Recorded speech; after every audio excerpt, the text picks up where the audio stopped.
Voilà, je vous invite à ouvrir la parole de Dieu. Avec moi, nous allons continuer sur la vie de Philippe. Depuis quelques dimanches, nous voyons la vie des disciples. On a vu Thomas, là on est en train de voir Philippe. Je vous renvoie sur le site de l'Église, vous avez toutes les prédications à disposition. Ce matin, on va s'arrêter sur une scène de la vie de Philippe qui est elle passerait inaperçue. Mais vraiment inaperçue si on ne s'y arrêtait pas ce matin. Le texte, on l'a tous lu, mais c'est tellement presque insignifiant qu'on se dirait, mais pourquoi c'est là? Pourquoi ce détail apparaît? Alors ce matin, avec l'aide du Seigneur, on va essayer de le creuser, ce détail, et voir ce qu'on peut en retirer pour nos vies, parce que je crois que la parole de Dieu est là pour nous aider dans nos vies. Parce que finalement, Philippe était de la même nature que nous, et là, on a un trait de sa personnalité dans lequel on va certainement beaucoup pouvoir s'identifier. Jean 12, verset 20. Évangile de Jean, chapitre 12 et verset 20. Jean 12, verset 20. Vous m'entendez bien? C'est clair? Le son? Très bien.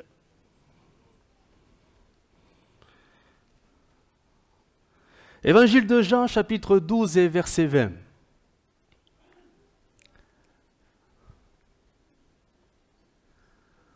Voilà, nous lirons jusqu'au verset 26. Quelques Grecs, du nombre de ceux qui étaient montés pour adorer pendant la fête, s'adressèrent à Philippe de Bethsaïda, en Galilée. Ils lui dirent avec instance, « Seigneur, nous voudrions voir Jésus. » Philippe alla le dire à André. Puis André et Philippe le dirent à Jésus. Jésus leur répondit, « L'heure est venue où le Fils de l'homme doit être glorifié. En vérité, je vous le dis, si le grain de blé qui est tombé en terre ne meurt, il reste seul. Mais s'il meurt, il porte beaucoup de fruits.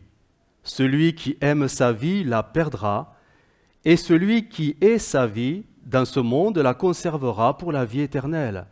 Si quelqu'un me sert, qu'il me suive. Et là où je suis, là aussi sera mon serviteur. Si quelqu'un me sert, le Père l'honorera. » Et j'arrête ici la lecture. Amen. Alors, c'est quand même assez particulier parce que est-ce que Jésus a répondu aux attentes de Philippe et André qui sont venus l'interpeller en lui disant qu'il y a des Grecs?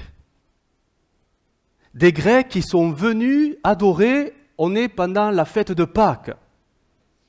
Donc, on peut dire que ces Grecs se sont convertis au judaïsme. C'est des prosélytes. Ils sont venus pour adorer le Dieu de Moïse.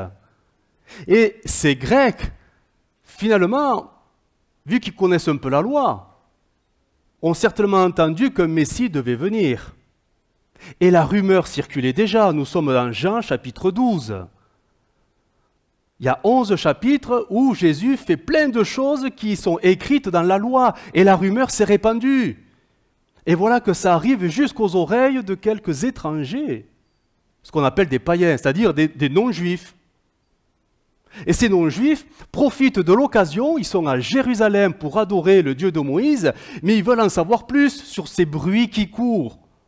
Il paraît que Jésus, le fils du charpentier, Jésus de Nazareth, serait le Messie. Les aveugles retrouvent la vue, les boiteux marchent, les démons sont chassés, on veut en savoir plus. Alors ces Grecs, ces non-juifs, qu'est-ce qu'ils ont fait? Ils sont allés auprès des disciples. Ils sont allés auprès de Philippe. Pourquoi Philippe? Il y en avait 11 autres. Pourquoi lui? En fait, on ne sait pas. Des commentateurs disent que c'est le seul qui a un nom d'origine grecque. Bon, on ne va pas s'étendre. Ce qui est sûr, c'est que ça a mis quand même dans l'embarras Philippe. Parce que Philippe était quand même soucieux des consignes de Jésus. Philippe aime Jésus, ça c'est incontestable. Ce fut même certainement l'un des premiers disciples à suivre Jésus avec André.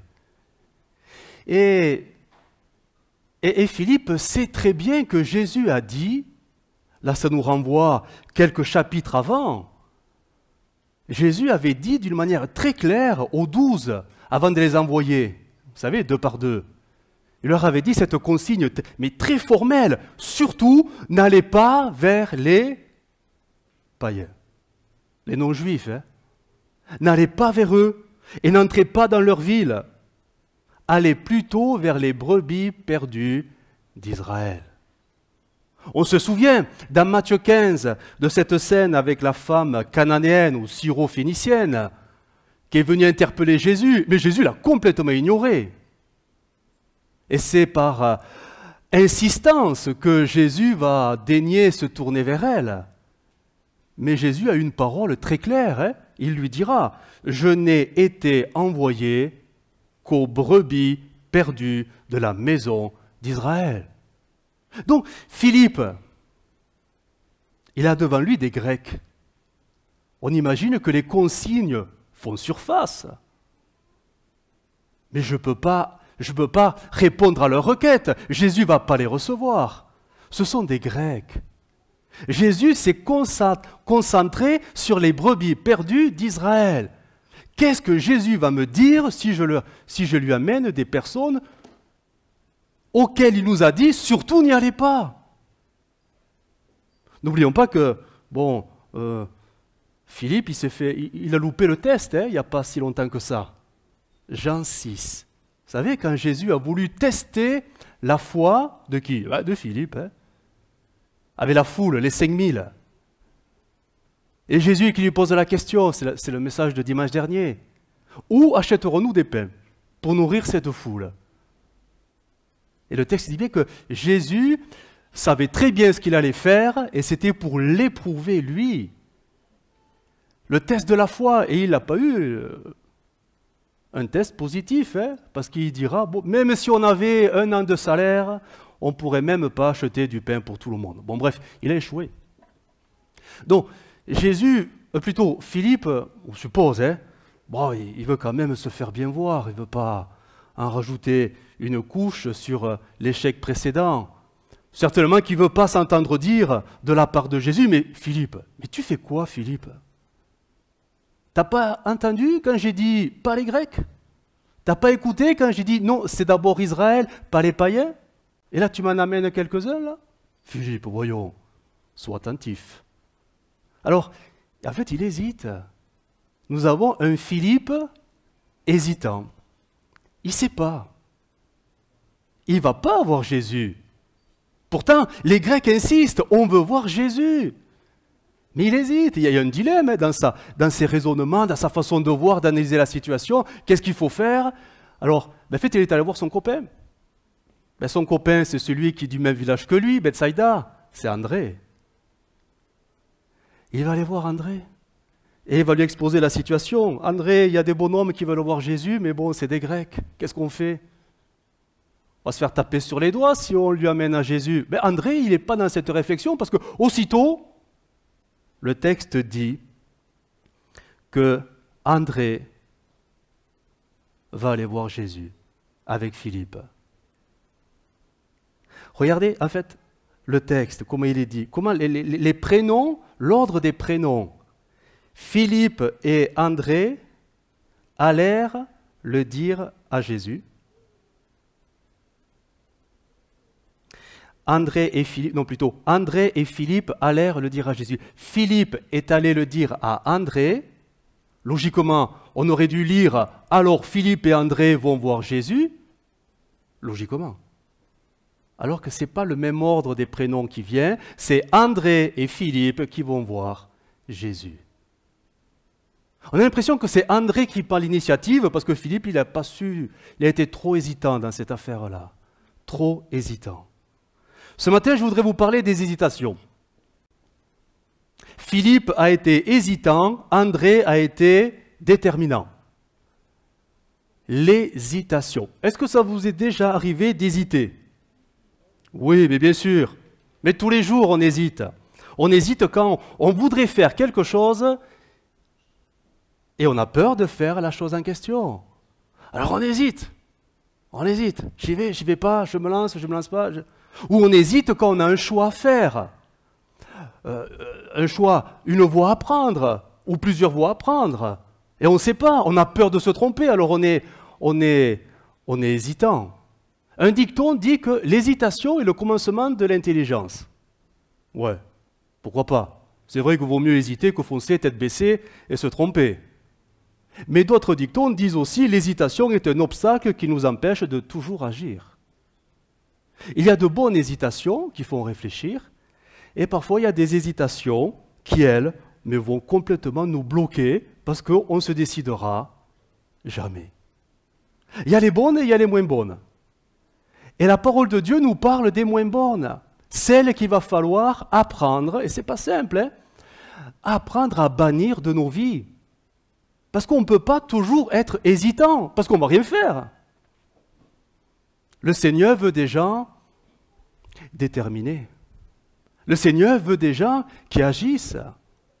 Et je voudrais voir, on va voir dans quelques domaines où le Seigneur attend que nous agissions, c'est-à-dire que nous faisons taire nos hésitations, qui elles nous figent, nous bloquent et nous empêchent d'accomplir la volonté de Dieu. J'ai relevé quelques textes qui parlent de l'hésitation. Philippiens, ils vont s'afficher 2,14. Regardez ce qu'il est écrit. Faites toutes choses sans murmure, ni hésitation. Et la suite, intéressante la suite, afin, c'est la même phrase, hein? C'est la même phrase. Afin que vous soyez irréprochables, c'est-à-dire sans faille, sans fragilité, et purs, des enfants de Dieu irréprochables au milieu d'une génération perverse et corrompue, parmi lesquelles vous brillez comme des flambeaux dans le monde.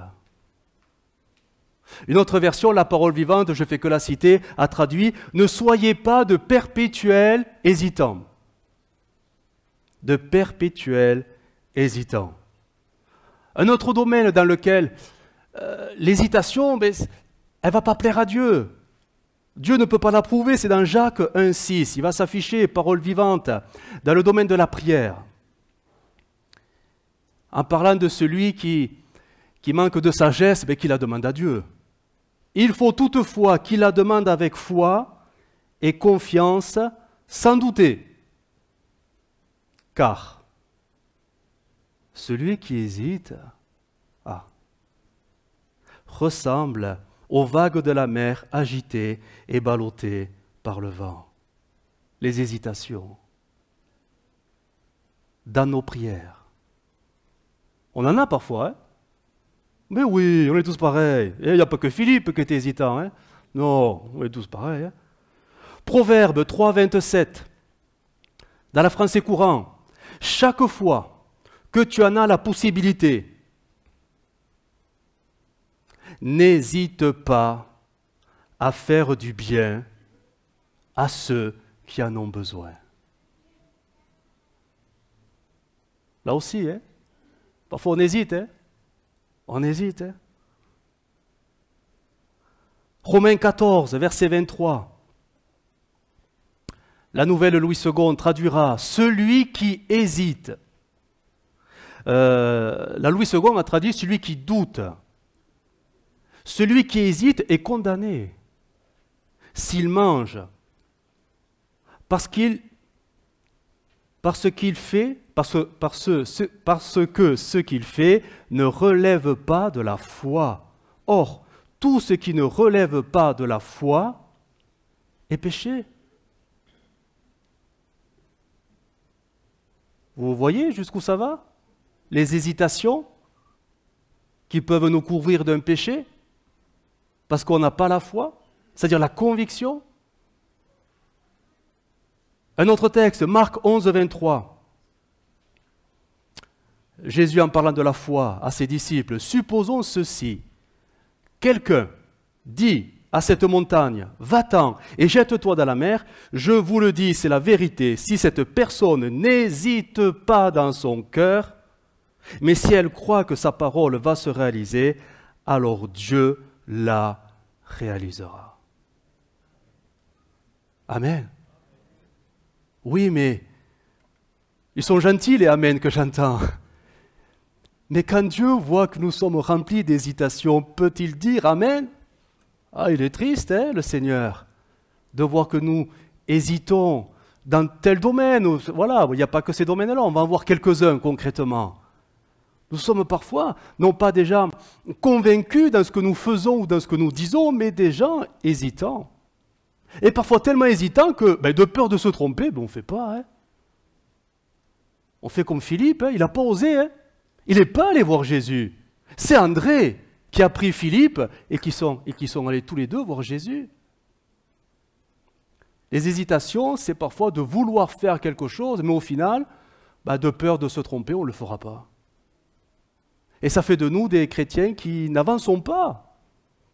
On n'avancera pas, parce que les hésitations nous ont figés dans tel ou tel ou tel ou tel domaine. Hein. Aïe, aïe, aïe, c'est terrible. Hein. Oh, je ne veux pas vous accabler, hein, c'est le mois d'août. Hein. Oh, on est tranquille. Hein. Mais comprenons que Dieu nous appelle à marcher sur le chemin de sa volonté, quelle qu'elle soit, diverses et variées pour chacune de nos vies. Mais si les hésitations sont là et nous empêchent d'avancer sur le chemin de sa volonté, ça s'appelle le péché. Littéralement, on manque le but, tout simplement. Hein. Peut-être qu'on ne fait rien de mal, mais le fait de ne pas faire ce que Dieu attend de nous, c'est un péché. On manque le but. Vous voyez, pourtant on n'aura rien fait de condamnable, hein, mais on n'est pas rentré dans le plan de Dieu. Tout simplement parce qu'on a hésité. Et l'hésitation nous a bloqués. On n'avance plus. Terrible, hein? Alors, je voudrais voir quelques domaines, courtement, mais plusieurs domaines, où on peut tous, allez, on va tous y reconnaître un peu, hein, où on peut être saisi d'hésitation jusqu'à ne plus se décider, et donc ne pas agir, et donc ne pas répondre à ce que Dieu attend de nous. Le premier domaine, ça a été un peu dit dans un don spirituel, c'est tout simplement de donner son cœur à Jésus. Si je posais la question à tous ceux qui l'ont déjà fait, est-ce que vous le regrettez? Non. Non, on pourrait poser la question à tous ceux qui ne l'ont pas fait. Encore. Et pourquoi donc? Et là, on serait surpris. Bon, il y a ceux qui ne veulent pas croire. On respecte. Hein? Vous ne voulez pas croire, vous faites votre choix. Mais il y en a certainement une partie qui, j'aimerais bien, mais... ouais, mais si je donne mon cœur à Jésus, et je ne pourrais plus faire ceci. Ah mince, je ne pourrais plus faire cela. Et ça, j'aime bien. Je ne sais pas si... c'est vrai, je devrais, mais je ne suis pas prêt. Bon bref, on se convainc, hein, mais en fait on est hésitant. Et on hésite.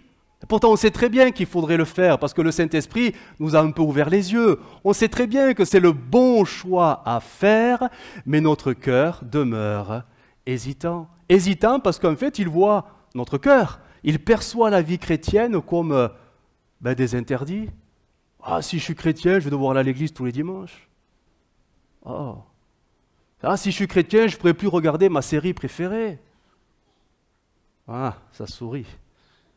Si je suis chrétien, je ne pourrai plus fréquenter mes copains, mes copines, mes amis, je ne pourrai plus, parce que la Bible l'interdit. Et finalement, on ne donne pas son cœur à Jésus, parce que les hésitations nous ont gagnés. Et on passe à côté de ce que le Seigneur voudrait pour nos vies. Finalement, la vie chrétienne, c'est une très bonne chose, hein? Parce que quand on donne réellement son cœur à Jésus, mais c'est le Seigneur qui nous transforme. Il nous transforme tellement que même les choses qu'on croyait perdre, en fait, c'est nous qu'on n'en veut plus. Parce qu'on est changé. Nos centres d'intérêt vont changer, nos occupations, etc. Mais tout va changer parce que tout change en nous. Mais ça, celui qui voudrait donner son cœur à Jésus, qui hésitait, il ne le voit pas, il ne le perçoit pas. Il ne voit que le côté négatif de la vie chrétienne, les interdits. Les interdits. Pourtant, on a tout à gagner à donner son cœur à Jésus. La vie éternelle. La vie éternelle. Donc peut-être c'est pour quelqu'un, là, ce matin, qui hésite à donner son cœur à Jésus. Là, si je faisais un appel, qui veut donner son cœur à Jésus, encore ce matin, je pense que la majorité lèverait la main. Mais il faudrait poser la question à ceux qui n'ont pas levé la main. Pourquoi? Pourquoi tu ne lèves pas la main? Et là, bien souvent, ben, j'hésite. Je voudrais bien, mais j'hésite. Voyez, ça nous empêche d'accomplir le plan de Dieu, celui de nous sauver. Dieu veut nous sauver, mais nos hésitations l'empêchent de nous sauver parce qu'on ne répond pas à l'appel du Seigneur. C'est dommage, hein? Mais le Saint-Esprit nous aide. Mais que de temps perdu parfois, que de temps perdu. Ce qui nous amène au deuxième domaine. Une fois que notre cœur est donné à Jésus, c'est bien, on a fait le bon choix. On est libéré des hésitations. Ça y est, on a franchi le cap. Mon cœur, ma vie est à toi, Jésus. Oui, mais la Bible me dit, celui qui croira et qui sera baptisé sera sauvé. Aïe, mince, le baptême. Oh non, pas le baptême. Je ne peux pas passer devant tout le monde. Je ne peux pas monter sur l'estrade et apporter mon témoignage comme ça. C'est trop dur, j'y arriverai pas. Alors, Seigneur, je t'ai donné mon cœur, mais ne m'en demande pas plus. Bah si, tu vas venir sur l'estrade et tu vas témoigner de ta foi publiquement. On s'en remet, hein? Toujours. Mais bien sûr qu'on s'en remet. C'est un bon moment à passer, c'est tout. Mais parfois, on peut repousser le baptême parce qu'on est hésitant. J'y arriverai pas. Je ne pourrai pas m'exprimer, ils ne vont pas me comprendre, il y aura le pasteur à côté de moi et j'aurai le micro et je vais être enregistré et tout le monde va me voir. Or du coup, on devient presque disciple en secret, quoi. C'est dommage, hein, que les hésitations nous bloquent, alors qu'on sait très bien qu'il faut passer par les eaux du baptême. Et on est tellement heureux de l'avoir fait. C'est pas vrai? Les baptisés, là, vous avez regretté de l'avoir fait, le baptême? Ben non. Et voilà. Voilà. Mais bon, oui, parfois on peut être hésitant. Peut-être pas tout le monde, hein. Certains ont voilà, des tempéraments plus à l'aise. Mais parfois, les timides et les craintifs peuvent se noyer. Pas dans le baptistère, hein, dans les hésitations. C'est terrible, hein, parce que ça s'appelle le péché. Hein. Ben oui, on manque le but. C'est ça le péché, manquer le but de Dieu. La Bible est claire, celui qui croira et qui sera baptisé sera sauvé. Le baptême n'est que la prolongation de la foi. Et elle doit être publique.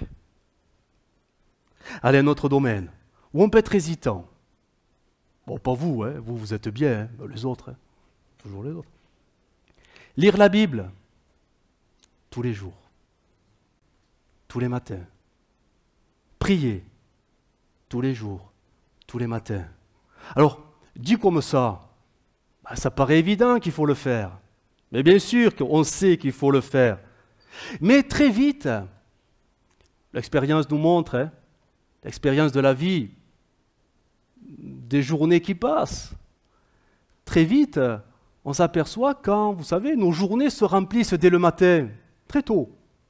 À peine levé, qu'on sait déjà qu'il y aura une journée comme ça. Vous savez, oui, on connaît ça. Hein? Mais là, on hésite. Ah, Seigneur, tu vois, je ne pourrais pas prendre le temps pour prier. J'aurais pas assez de temps pour lire la Bible ce matin. J'ai la montre qui tourne trop vite. Il faut les courses à droite, à gauche. Ouh. Alors on hésite. Mais si je prends mon temps, j'aurai moins de temps après. Ben forcément. Alors Seigneur, tu comprends, on le fera ce soir. Hein, on se retrouvera dans la prière ce soir quand la journée sera passée. Et là, ça c'est pour calmer la conscience. Hein. Ou on priera dans la voiture, rapidement. En espérant qu'il y ait un feu rouge assez longtemps pour faire une prière un peu plus longue. On hésite. On hésite. Parce que l'emploi du temps l'emporte sur notre temps avec Dieu. Alors bien sûr, il faudrait se lever plus tôt, mais ce n'est pas toujours évident. Hein. Des fois, c'est comme ça. Hein. Mais lire la Bible tous les jours, tous les matins, prier tous les jours, tous les matins, finalement, ça exige une grande sagesse. C'est-à-dire, cette sagesse qui sait trier les activités. Toutes les activités sont importantes dans nos journées, sinon on ne les ferait pas. Bien sûr. Mais certainement qu'il y en a qui sont plus importantes que d'autres. Certainement qu'il y a des activités qu'on pourrait reporter et d'autres qu'il faut faire là maintenant. Qu'est-ce qui est le plus important dès que la journée commence? Or, certains vont dire boire le café. Qui rigole? Bref, on peut tous avoir nos priorités. Bon, elles sont bonnes parce que c'est les nôtres. Mais la priorité, celle du cœur de Jésus, est-ce qu'elle n'est pas de nous parler, de nous rencontrer, de nous ressourcer dès le matin pour que la journée se passe mieux avec lui? Ah, on hésite parce que bon, la montre tourne et là je suis déjà en retard et j'ai pas le temps. J'ai plus le temps. On verra ça plus tard. Je crois que la sagesse voudrait que nous apprenions, et ce n'est pas toujours facile et évident, et il n'y a pas d'âge pour l'apprendre, hein, mais que nous apprenions à avoir les bonnes priorités dès le début de la journée. Celle de savoir ouvrir la Bible dès le début de la journée, de prendre un temps dans la prière, un temps dans la lecture, mais un temps avec le Seigneur, pour que la journée se passe bien, et que nos journées soient agréables au cœur de Dieu. Penser à Dieu en premier, dès le réveil, c'est bien, ça plaît à Dieu. Hein. Il vaut mieux penser à Dieu dès le réveil qu'à nos soucis. Ouais, ça demande de la sagesse pour trier les bonnes pensées, hein, aussi. Mais c'est sûr que quand on sait faire le tri, c'est-à-dire mettre les bonnes priorités à leur place, alors les hésitations elles disparaissent naturellement. Les hésitations apparaissent quand on sait ce qu'il faut faire, mais qu'on ne le fait pas. Mais qu'on le fait, ça disparaît, tout simplement. Et on est en paix avec soi et en paix avec Dieu, simplement. Donc lisez la Bible. Vous le faites? Vous lisez la Bible tous les matins un peu? Là? Ouais, c'est bien. Il faudrait se dire, pendant l'été, je lis la Bible tout en entier. Juillet, Ancien Testament, août, Nouveau Testament.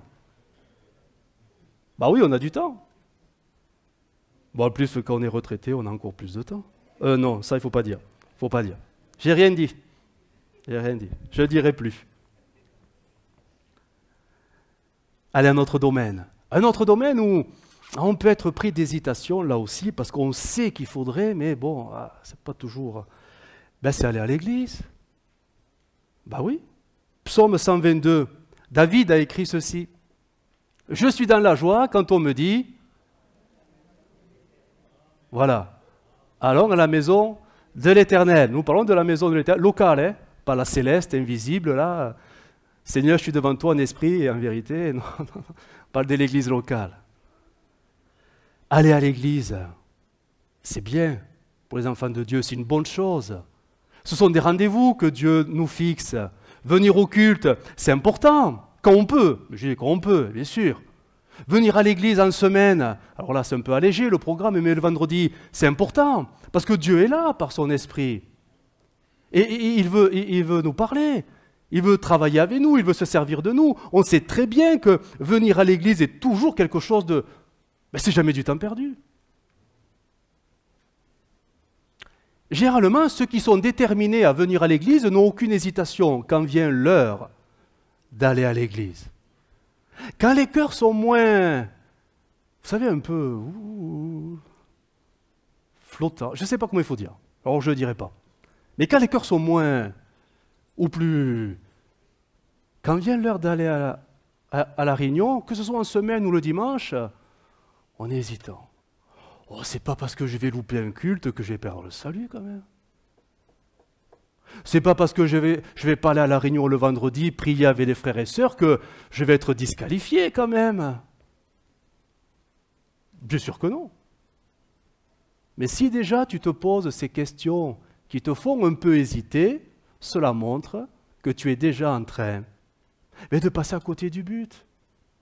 Parce que Dieu veut. Alors bien sûr, je relativise, on ne peut pas aller à toutes les réunions. Mais vous savez, quelqu'un qui ne peut pas aller à la réunion, mais qui voudrait y aller, et il n'hésite pas. Il est attristé par la situation. Mais quand les hésitations sont là, elles révèlent quelque chose. Parce que si elles nous gagnent et nous font rester à la maison, c'est là qu'on est perdant. On est perdant devant Dieu, parce que Dieu nous avait fixé une sainte convocation, un rendez-vous, une bénédiction. Mais on a hésité. Et on s'est laissé gagner par les hésitations. Bref, on n'a pas bougé. Vous le saviez que c'est une bonne chose de venir à l'église? Vous le saviez? Non, mais je préfère le dire, parce que des fois, on peut découvrir les choses. C'est pas de l'ironie, hein? Mais c'est vrai. Hein? Jésus est là, là où 2, 3. Le Seigneur est là. Le vendredi, il est là. Il sera là, mais c'est sûr. Il sera là. Pourquoi ne pas être? Pourquoi ne pas être là, finalement? Si tu peux être là, pourquoi tu ne viens pas? Pourquoi tu hésites? Alors bon, on a tous forcément d'autres, peut-être, vous savez, Marthe, j'ai autre chose à faire. J'ai autre chose à faire, tout simplement. Alors on hésite. Est-ce que ce sont mes affaires qui doivent passer en premier? Est-ce que ce sont les affaires de Dieu qui doivent passer en premier? Là, on en revient à la sagesse qui sait trier les bonnes activités, les bonnes priorités. Bref, en tout cas, sachez que venir à l'église, c'est une bonne chose. Et ceux qui sont déterminés dans cela n'hésitent jamais. Leur pas est sûr, ils viennent à l'église et sont des bénédictions dans l'église. Pour les hésitants, alors que le Saint-Esprit a fermé sur vos cœurs, pour que le regard sur l'église locale change. Qu'on ne voit pas simplement les frères et sœurs et surtout les défauts des uns et des autres, mais qu'on voit plutôt le Seigneur qui est là. Sa présence qui est là et qui règne au milieu de nous. Et ça nous fera certainement moins hésiter. Amen? Ça va, hein? On continue? Oui, allez, je ne vais pas hésiter quand même. Il faut que je le dise. Hein? Allez, un autre domaine. Ah là, ça, bon, c'est pas pour vous, hein, c'est pour les autres, hein, rassurez-vous. Hein. Priez à haute voix. Ah. Alors, Psaume 35. Écoutez ce verset dans Parole de vie de David. Psaume 35, verset 18. Je te dirai merci dans la grande assemblée, au milieu d'une grande foule, je chanterai ta louange. C'est joliment dit, hein? Inhabituel. Je te dirai merci dans la grande assemblée. Bon, l'église, on va dire. Hein? Seigneur, je te dirai merci pour tout ce que tu m'as fait dans l'église. Et je chanterai tes louanges dans l'église. Bref, tout ça, ça s'appelle prier à haute voix. Alors, ce domaine, je devrais passer au point suivant, mais je vais quand même le développer. Hein? Il faut. Certains n'ont aucun problème avec cette particularité parce qu'ils ont la parole facile, voire même trop facile. Parfois, il faut les arrêter. Mais pour d'autres, alors je ne parlerai même pas de ceux qui ont décidé dans leur cœur, moi, je ne prierai pas, parce que moi, dans mon cœur, c'est suffisant. Bon, on laisse ça de côté. Mais je parle de ceux qui viennent à l'église, vous savez, et qui se disent, allez, cette fois, c'est la bonne. J'y vais, je vais prier. Oui, mais quand vient le moment de louange, la détermination qu'il y avait sur le parking se fait étouffer par des hésitations qui arrivent de plus en plus et les prières se succèdent vite. Et nous, ce sont les hésitations qui s'enracinent de plus en plus dans notre détermination. Et au final, le temps de louange, il est fini et on n'a pas pu prendre sa place. Et là, on est mal. On est triste. On est triste parce que on ressent comme si on était passé à côté de quelque chose, une victoire. On voulait prier. On a demandé au Seigneur, tu vas m'aider, tu vas m'aider, tu vas m'aider, il faut que tu m'aides, il faut que tu m'aides. Et on a senti le cœur, il battait, il battait. Bon, vous connaissez ça, hein, cette expérience. Hein. C'est là, ça boue, ça boue, ça boue, ça boue. Mais les hésitations, elles viennent pour refroidir tout ça. Et cette voix, je ne parle pas du diable, mais cette voix, mais c'est bon, tu pries dans ton cœur, ça ira, hein, quand même. Et je ne prierai jamais comme les autres, je n'arriverai pas à prier. Ils font des prières, elles sont si belles que même les anges, ils se convertissent. Et moi, je n'y arriverai pas. Alors on hésite, on bataille, on lutte, on lutte, on lutte, on lutte. La pendule, elle tourne. Pouf. Et c'est fini. Pourtant, on voulait prier à haute voix. Mais la crainte, nos craintes, notre peur, notre timidité peut-être, le regard des autres. Ça a étouffé ce désir de vouloir prendre cette victoire sur soi-même, hein, et ça a alimenté nos hésitations. Et à la fin, on est un peu triste. On est parfois même, ça va être peut-être, oui, le mot peut-être dur, mais peut-être même culpabilisé. Culpabilisé. Alors que, et ça on peut tous témoigner, mais élever la voix, prier, louer Dieu au milieu des frères et sœurs aura toujours un effet libérateur. Un effet, c'est étonnant, hein, comme si on avait accompli quelque chose qui réjouit le cœur de Dieu. Pourtant, ce n'est pas grand-chose, on a ouvert la bouche, hein, tout simplement. Hein. Mais on a comme un sentiment d'approbation, d'accomplissement de quelque chose qui a réjoui tout le ciel. Et rien que pour ça, ça vaut la peine de ne pas se laisser figer par nos hésitations, mais de prendre cette victoire sur nos peurs, nos craintes, qui sont finalement, parfois, quand on les regarde d'un peu plus, avec du recul, on se dit, tout ça pour ça. Vivement dimanche prochain, hein, que je loue le Seigneur. Hein. Un effet libérateur. Et le fait d'entendre, vous savez, le Amen des autres, quand on a fini la prière. On a l'impression, mais j'ai pas dit de bêtises, ils sont tous d'accord avec moi. Comment dire, ça encourage notre détermination, parce qu'on se sent moins seul dans la prière. Ah là là, Hébreux 13, je lis ce texte, on le connaît. Offrons sans cesse à Dieu un sacrifice de louange, c'est-à-dire le fruit de lèvres qui confesse son nom. Ce matin, beaucoup ont élevé la voix, c'est bien, mais ça serait intéressant de poser la question, et vous qui n'avez pas élevé la voix, je sais, vous avez prié dans votre cœur, c'est très bien, Dieu a entendu, mais l'Église n'a pas entendu. Et là, on pourrait poser la question, mais pourquoi ? Pourquoi ? Et c'est sûr que dans le lot, certains, je voulais, j'aurais aimé, mais j'ai hésité. Et là, on se dit, dimanche prochain, Seigneur, aide-moi. Et c'est vrai que le Saint-Esprit vous aidera, si vous le lui demandez. La Bible le dit bien que l'Esprit que Dieu nous a donné ne nous rend pas timides. Au contraire, son Esprit nous remplit de force, d'amour et de sagesse. Une autre version a traduit, nous remplit de courage. Il en faut du courage pour prier devant tout le monde. Hein? Oh, mais il en faut. Hein? De courage, d'amour et d'enthousiasme. Enthousiasme. L'enthousiasme balaye les hésitations. Que le Saint-Esprit vous remplisse. Que le Saint-Esprit vous remplisse. On n'a pas tous la liberté de prier, on ne l'a pas. Certains souffrent, parce qu'ils sont comme prisonniers de l'intérieur. Et les hésitations montrent que vous voulez en sortir, mais que ça bataille. Demandez vraiment au Saint-Esprit de vous remplir, au Seigneur de vous remplir de courage, d'enthousiasme, de détermination pour le louer au milieu de l'assemblée. Vous allez voir, vous allez être heureux de l'avoir fait. Amen? Ok. Je continue. Parce que l'autre point, c'est un petit peu la suite logique.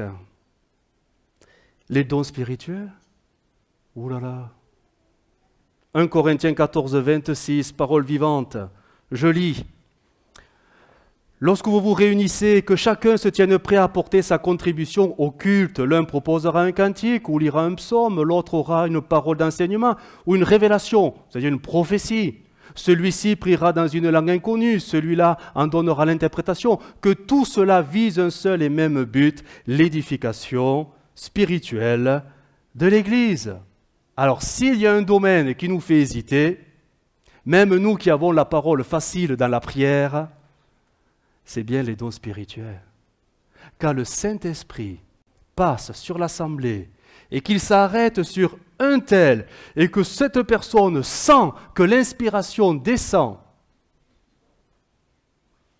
ben bien souvent, le réflexe, ben on hésite. Seigneur, est-ce que c'est toi ou est-ce que c'est moi? C'est pas vrai? Mais si, c'est vrai. On le sait que c'est vrai. On hésite, on ne sait plus. On a prié toute la semaine, Seigneur, sers-toi de moi pour les dons spirituels. Paf, ça arrive. Seigneur, c'est toi ou c'est moi? Alors Seigneur, confirme-le-moi. Et le temps va passer, va passer.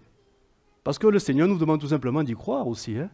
Tu l'as demandé, ben, crois-le que tu l'as reçu. Hein. Mais les hésitations, bien souvent, nous ferment la bouche dans ce domaine-là. Et je crois que dans l'Assemblée, il pourrait y avoir plusieurs qui pourraient être de réelles bénédictions dans l'Église, mais qui se taisent parce qu'ils hésitent.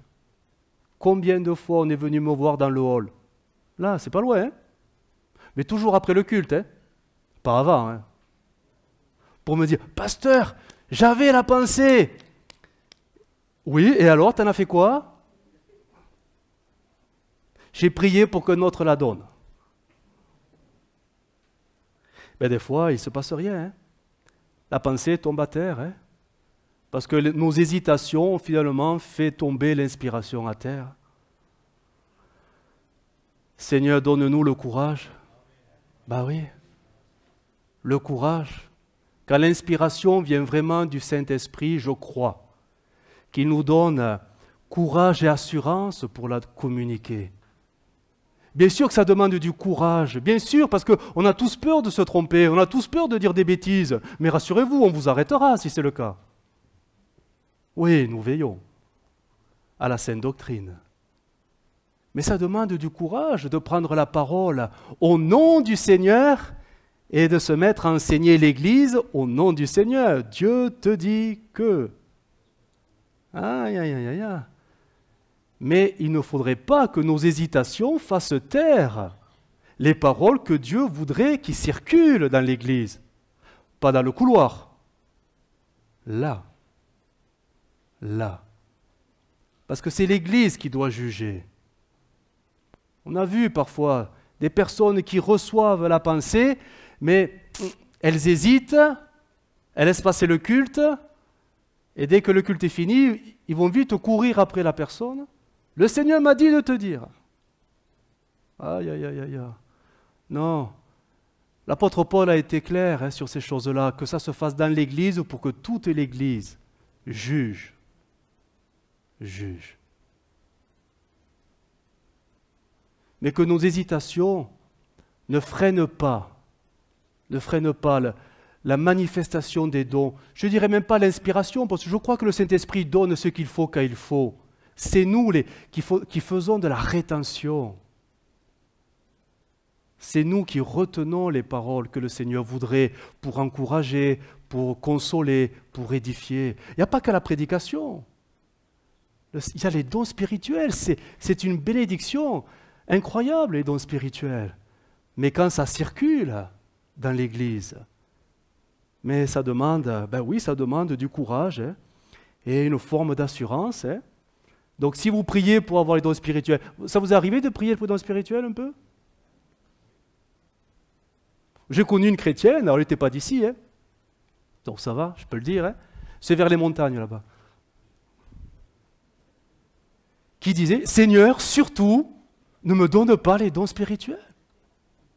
Parce qu'elle avait compris l'importance, ce côté très solennel, et qu'il ne fallait pas dire de bêtises. Et comme cette personne, elle avait un caractère, comment dire, un caractère, elle dit, Seigneur, surtout, ne m'utilise pas. Ne m'utilise pas. Bon, c'est vrai qu'elle était exaucée, elle n'était pas utilisée, mais c'est dommage d'en arriver là, parce qu'on peut tous être des bénédictions dans ce domaine-là. Mais il ne faut pas laisser ces hésitations nous stopper dans ce domaine-là. Et peut-être que ce matin, certains ont reçu, mais ils n'ont rien dit. Hein. Je ne vais pas faire lever la main. Hein. Qui a reçu et n'a rien dit? Bien sûr qu'on ne va pas lever la main, mais non, on ne va pas le dire. Mais bon, c'est possible aussi. Que Dieu nous aide. Hein. Que Dieu nous aide. Un autre domaine? Allez, oui, on y va. Hein. C'est qu'11 h 20, on a le temps. La Sainte Seine. Vous l'avez prise, la Sainte Seine? Vous avez hésité? 1 Corinthiens 11, verset 28, « Que chacun donc s'éprouve soi-même et qu'ainsi il mange du pain et boive de la coupe. » Je n'irai pas plus loin dans la lecture. Mais il peut arriver, quand vient le temps de Sainte Seine, que nos cœurs soient, à ce moment précis, comme saisis d'hésitation. Ça peut arriver, hein? Oui, on l'a connu ça aussi. Je me lève ou je ne me lève pas? J'y vais ou j'y vais pas? Seigneur, montre-moi. Et le Seigneur ne montre rien. Et on ne sait pas. On ne sait pas. Alors, dans ce domaine, les hésitations, elles sont bonnes, oui et non. Oui, parce que parfois, elles sont... c'est le Saint-Esprit qui nous montre tout simplement que le bilan, il est un peu léger. Hein? Tu n'as pas été vrai, totalement vrai. Hein? La semaine a été plus lourde que ce que tu as dit. Hein? Tu as des choses à remettre en règle quand même. Hein? Tu ne vas pas venir avec le pas léger comme ça devant moi. Alors le Saint-Esprit peut créer une forme d'hésitation, c'est vrai, qui nous retient. Mais parfois, il y a une forme d'hésitation qui, elle, n'est pas forcément bonne parce qu'elle s'appuie, cette hésitation, sur nos ressentis. J'ai eu l'occasion de prêcher là-dessus, nos ressentis. Je ne suis pas digne de me lever pour prendre le repas du Seigneur. J'ai pourtant demandé pardon, mais je ne me sens pas digne. Ah. J'ai demandé pardon, mais je ne sens pas le pardon là, vous savez, ce frisson qui descend dans le dos. Alors on hésite. Et on ne se lèvera pas parce qu'on est hésitant, de peur de prendre un jugement. Ça, c'est de la mauvaise hésitation. Parce que la Bible est claire, les promesses, les bénédictions de Dieu se saisissent par la foi. En aucun cas, il est dit que tu recevras quand tu sentiras les choses. Hein. Si vous attendez le frisson pour être sûr que vous avez été béni, vous vous appuyez sur la chair. La Bible dit que non. Si tu as demandé pardon à Dieu, crois que tu es pardonné. Si tu as demandé pardon au Seigneur et que tu as confessé tous tes péchés, crois qu'avec le Père, tu es réconcilié. Tu peux donc te lever à ta place et prendre le repas du Seigneur. Même si tu entends dans ton cœur ou dans ta tête cette petite voix qui dit « mais reste assis, reste assis, reste assis ». Là, il faut lui dire « mais j'ai demandé pardon, je suis un peu avec Dieu, tu te tais ». Donc il y a des hésitations qui sont parfois salutaires, parce qu'on est très négligent sur le propre examen que l'on pourrait faire, et des hésitations qui nous empêchent de vivre pleinement ce que Dieu nous a préparé d'avance. Parce qu'on ne s'appuie pas sur la foi, mais sur les sensations, les ressentis, etc. Et on attend des choses un peu mystiques. Non, c'est par la foi. Crois que tu l'as reçu, point. Et là, tu peux te lever et prendre le repas du Seigneur. Amen. Allez, dernier domaine. Le dernier domaine. S'engager dans un service. Romains 12, verset 11. Alors, ayez du zèle et non de la paresse, soyez fervents d'esprit, servez le Seigneur. Oui, c'est les 3 derniers mots qui m'intéressent. Servez le Seigneur. Et d'autres versions, je les cite simplement, soyez actifs et non paresseux. Ou la Semeur, n'hésitez pas, c'est étonnant, hein? N'hésitez pas, soyez de bons serviteurs. Dieu a besoin de main-d'œuvre. Nous. Eh oui. Alors, le salut, une fois reçu, normalement, devrait nous engager à faire quelque chose pour Dieu, concrètement. Je ne peux pas limiter mon salut à « je viens au Rignon et je rentre à la maison ». Ce n'est pas que ça, le salut. Le salut, c'est être serviteur et servante de Dieu.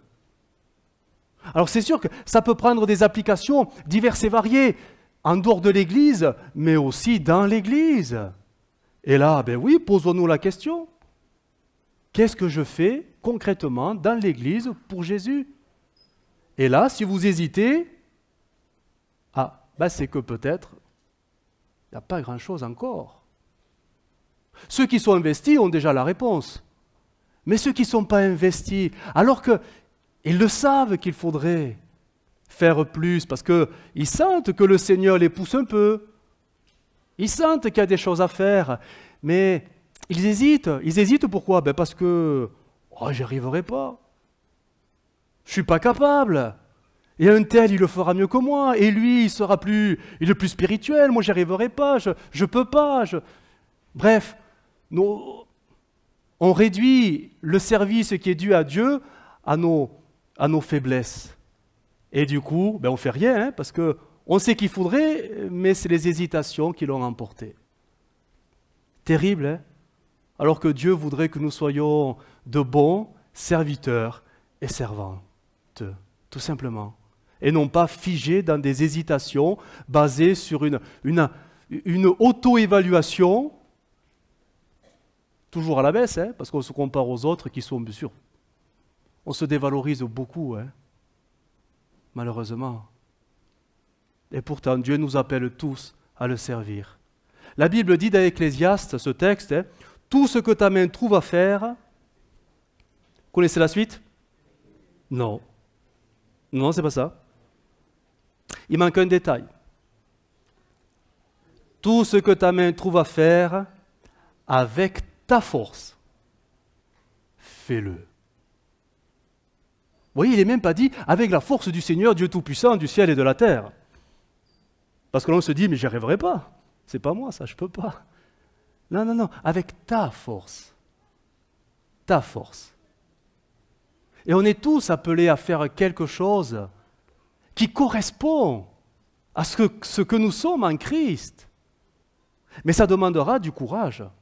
Du courage pour dire, moi, je voudrais bien, je suis volontaire, je veux servir Dieu avec la force que j'ai. Avec la force que j'ai. Si vous attendez que vous ayez la force de Jésus, vous allez attendre longtemps. Hein? Si vous vous comparez aux autres et que vous attendiez d'avoir la même force que les autres, vous ne ferez jamais rien. Vous ne ferez jamais rien. Dieu vous veut tel que vous êtes. Parce que de vos faiblesses, le Seigneur, il en rigole un peu. Parce qu'il va en faire de grandes bénédictions. De vos faiblesses, de vos limites, il va vous montrer que dans le service, il sera avec vous. Quel drame pour ceux qui pensent pouvoir servir Dieu en comptant que sur leur force. Eux, ils vont se prendre une remise à l'ordre. Ça va être fulgurant, hein? Mais ceux qui sont conscients de leur faiblesse, mais qui ne se laissent pas arrêter par leur faiblesse, verront de grandes bénédictions et de grands progrès dans leur vie, parce qu'ils seront toujours dépendants du Seigneur. Celui qui se croit fort, mais l'échec le ramènera à la réalité, tout simplement. Mais on est tous appelés à être vraiment des serviteurs et des servantes. Parce que l'Église a besoin. L'Église locale, elle a besoin. L'Église locale, elle a besoin de vous. Si Dieu envoyait les anges pour faire le boulot,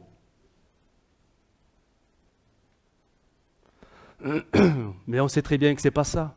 Les anges y regardent.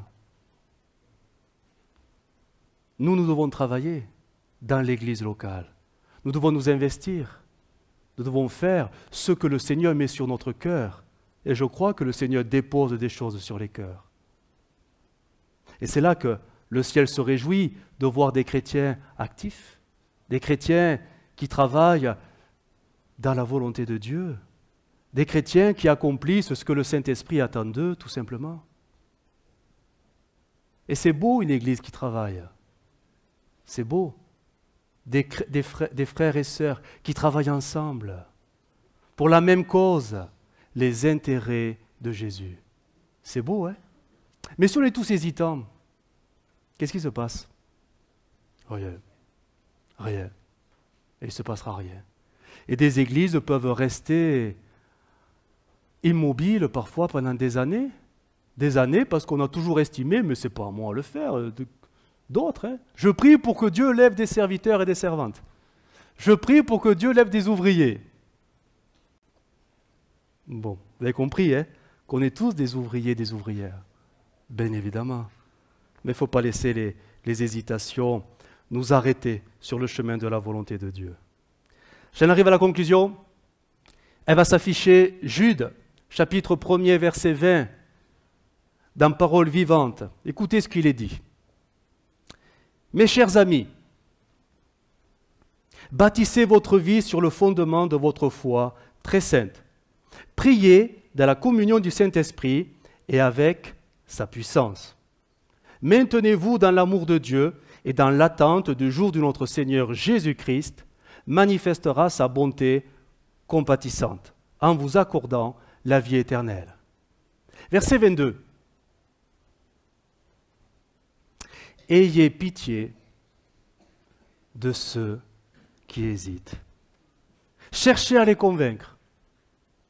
Verset 23. Sauvez-les, arrachez-les du feu, etc., etc. Le feu, là, il est parlé du jugement éternel. D'autres versions ont traduit, une version très, très ancienne, la Synoda, elle a traduit « reprenez ». C'est plus « ayez pitié », c'est « reprenez ceux qui sont hésitants ». Reprenez ceux qui sont hésitants.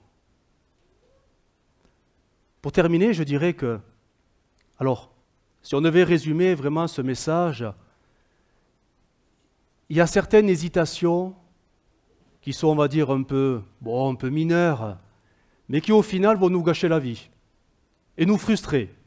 On voudrait, mais on ne le fait pas, parce qu'on a peur. Peur de mal faire, peur de se lancer, peur d'être ridicule, peur. Bref, on n'est pas bien parce qu'on n'a pas une vie chrétienne heureuse.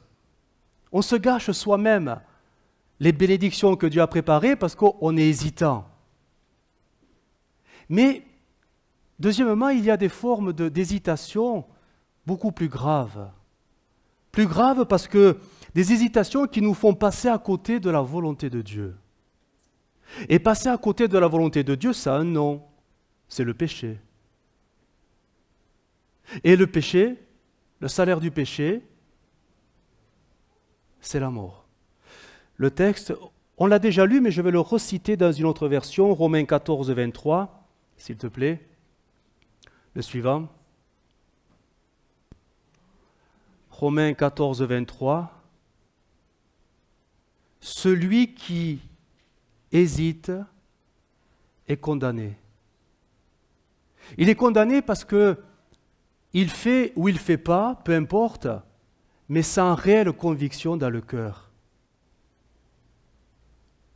Et le texte dit, or, tout ce qui ne relève pas de la foi, conviction, est un péché. Dans le sens, on passe à côté de ce que Dieu veut. Là, on ne parle pas forcément le péché, vous savez, ces choses, ces œuvres charnelles un peu, voilà quoi, un peu dégoûtantes, répugnantes, vulgaires, grossières. On ne parle pas de ça. On parle du chrétien parce que le Seigneur l'a appelé à quelque chose de particulier, mais il ne le fait pas parce que dans son cœur, il n'y a pas de conviction profonde et il est hésitant. Il se sent, il sait qu'il faudrait, mais bon, bref, je ne le fais pas, j'ai trop peur, voilà, bref, je ne fais rien. Oui, mais là, au bout d'un moment, esquiver la volonté de Dieu peut se retourner contre nous. C'est pour ça qu'il est dit, reprenez ceux qui sont hésitants. Gagnez-les, sauvez-les. Parce que quelqu'un qui va s'enfermer dans le péché à cause de ses hésitations, au bout d'un moment, il se condamne lui-même. Hein. Il se condamnera lui-même. Quand Dieu nous appelle à quelque chose, et on sent que c'est la voie que le Seigneur nous montre, on sent que le Seigneur attend ça, on sent qu'il faut faire ça maintenant, on le sent, on le sait, mais qu'on ne le fait pas, parce qu'on hésite, parce qu'on a peur, ça s'appelle le péché. le péché. Je suis en train de passer à côté de ce que Dieu attend de moi. Est-ce qu'on peut être sauvé à ce niveau-là? Si le Seigneur vous appelle à la repentance et que vous hésitez de vous repentir, alors que vous savez très bien qu'il faut le faire, vous croyez être sauvé?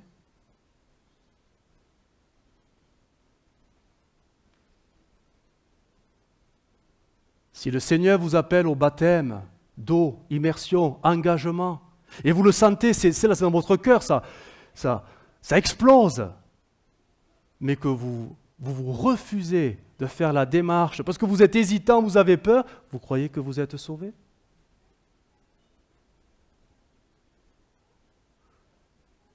Il y a beaucoup de choses qui peuvent nous disqualifier quand on ne les accomplit pas, alors qu'on sait qu'il faut le faire là, maintenant. Donc oui, on peut dire qu'il y a des hésitations qui sont mortelles, dans le temps. Et des hésitations qui vont vous gâcher la vie, tout simplement. C'est pour ça que le Saint-Esprit nous remplit de force, d'amour, d'enthousiasme. Et que les hésitants, il faut les gagner, il faut les sauver, il faut les aider à sortir de cet état d'hésitation. J'ai cherché la définition du mot hésiter. Elle est simple, hein? Elle est qualifiée d'un état qui caractérise tout un comportement. Définition, être dans un état d'incertitude ou d'irrésolution. Vous voyez, c'est un état, c'est quand même un état, c'est une façon d'être qui empêche d'agir ou même de parler. Que Dieu nous aide. Que Dieu nous aide à ne pas être comme Philippe qui a hésité d'aller voir Jésus. Mais en allant voir André l'a pris par, certainement, le bras et l'a amené devant Jésus pour plaider la cause de ces Grecs. Et après, bon voilà, en découle le récit que nous avons lu. Mais ne restons pas prisonniers de nos hésitations. Elles pourraient se retourner contre nous. Le Saint-Esprit nous donnera la victoire. Si nous le lui demandons, simplement, Saint-Esprit, aide-moi. Aide-moi à vaincre mes hésitations. Aide-moi à être résolu. Aide-moi à être déterminé. Aide-moi à être courageux. Aide-moi à ne pas laisser ma chair m'emprisonner dans mes peurs et dans mes craintes. On ferme nos yeux et on prie le Seigneur. Notre Dieu, nous te bénissons. Merci pour ta parole. Elle est nourriture, elle nous enseigne. Elle nous éclaire et nous montre ta volonté. Seigneur, nous sommes là devant toi et nous te bénissons. Nous te bénissons parce que combien tu veux nous aider. C'est vrai, on est tous un peu des Philippe qui se sont laissés parfois gagner par des hésitations et au final, ils n'ont rien fait. Il a fallu qu'un autre le fasse à sa place. Seigneur, aide-nous. Aide-nous, Seigneur, par ton esprit. Remplis-nous de force, d'enthousiasme, de courage, de détermination, afin que nous puissions tout simplement vivre le salut que tu as préparé d'avance, rempli de bonnes œuvres que tu as préparées d'avance. Aide-nous, Seigneur, à ne plus être stoppés, bloqués par nos hésitations, qui nous figent, finalement, dans une forme d'immobilisme. Oui, nous voulons aller de l'avant et travailler à notre salut. Merci, Jésus. Amen. Bon.